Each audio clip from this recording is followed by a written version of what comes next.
Hello guys, it is March 19th, which means we are back. We had a brief break with WandaVision there. I was gonna post something and then I watched Cherry last weekend and I forgot to post about that. I will do a video on my thoughts on Cherry, the book, and I've already done the one on the book. I meant the movie, guys. All right, without further ado, let's get into it. It is the Falcon and the Winter Soldier premiere day, so happy premiere day to us. All right, my thoughts. I'm gonna do it a little different than WandaVision. Obviously this will be spoilers, so if you have not watched the episode, stop right now, stop whatever you're doing, turn me off, go watch the episode, then come back. So 1, 2, 3. All right, now spoiler time. Okay, I loved the intro. I'm glad that they didn't do like an entire Cap funeral, because I think I would have like sobbed through that. I mean, it was emotional at the beginning anyway. I love the backstory with Sam's family. I think that's really cool. I love the whole concept of what his family had to go through during the 5-year blip. It kind of gets into his whole concept of who he is as a person. I was super mad that he handed over the shield to the Smithsonian, or I can't even talk today, guys. The memoriam ceremony. That was cool, and I was mad because, yeah, I just wasn't thrilled with that, because it just needs to stay in the fam. Needs to stay with the Avengers, and especially Sam, because Cap trusted him with it, so it needs to stay with him. But moving on from there, I loved his action sequence in the beginning. The whole Falcon, I mean, like, I couldn't look away from the screen. I don't know how you guys were, but I thought that was really beautifully shot, really beautifully really beautifully. It's been a long day, guys.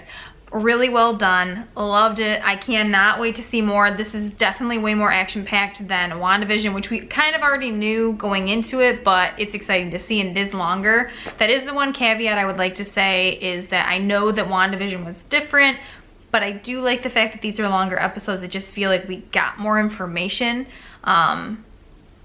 More bang for your buck, I guess, if that's like the right terminology to use here in this case. But yeah, that's kind of my thoughts on at least episode time length. I think that was much better executed.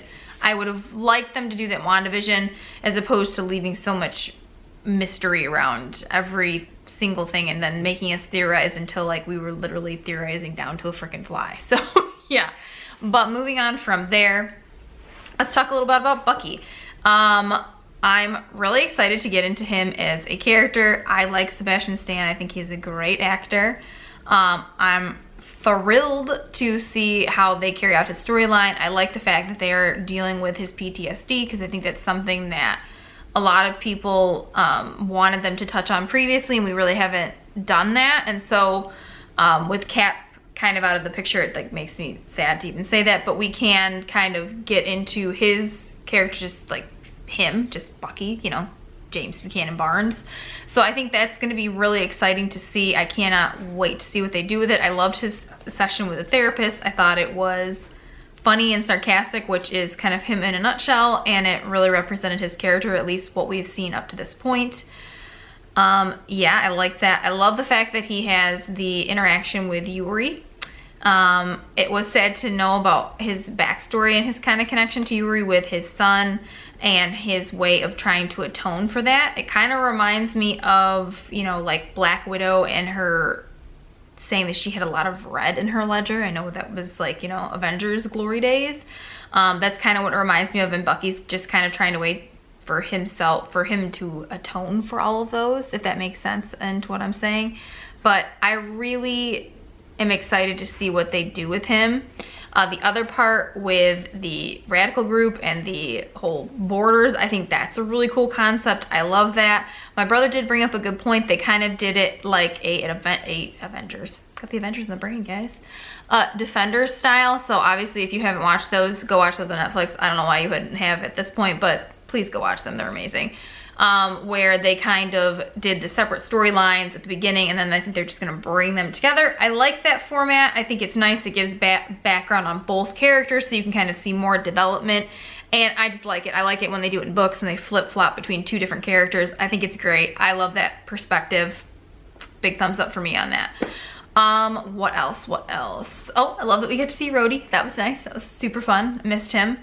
Let's see, what else? I'm trying to think. There was a lot in this episode. Oh, I did want to say that I do think that they've kind of like led into the fact that Sam feels like he has a little bit of like imposter syndrome. Like it's not like the shield is so much bigger than him and that he can't possibly wield it, which he's totally wrong. He can totally wield it and it belongs to him. So sorry, not sorry, but I'm a big fan. I'm really excited to see what they do. Let's talk about the ending. Yeah, super pissed about fake Captain America. Like, really? Are you kidding me? It kind of reminded me of like when they used to make Steve do like those little stage ones. It like felt very propaganda-ish. Did not like that at all. And who is this guy? Is he a SHIELD agent? Is he even qualified? Is SHIELD even a thing? Like, you know, I don't know anymore. With the whole sword concept, so probably not. Who knows anymore, guys? Anyway, I'm really excited to see that. I hope they steal it from him. I hope somebody steals it from him because I kind of want to steal it from him at this point. Like, no jokes.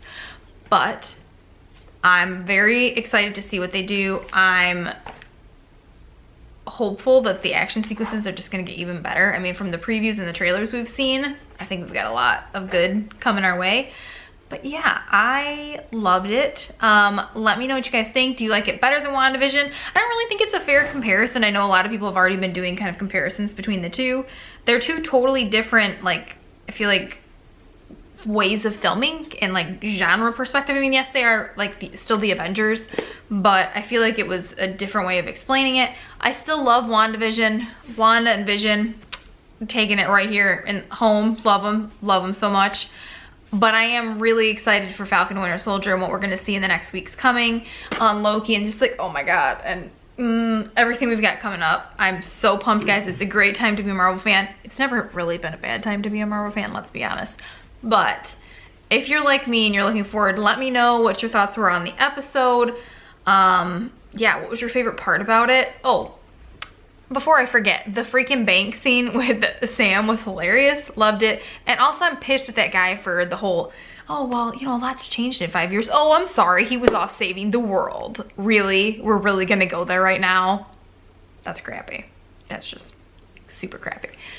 But anyway, more to come in the coming weeks, so I'm super excited for that. Look out for that cherry video. I will try to film it this weekend. And yeah, I hope you guys are having a really good night, good evening, good morning, whatever time you're watching this video. Let me know your thoughts on the episode down below, and I'll see you guys next time. All right, guys.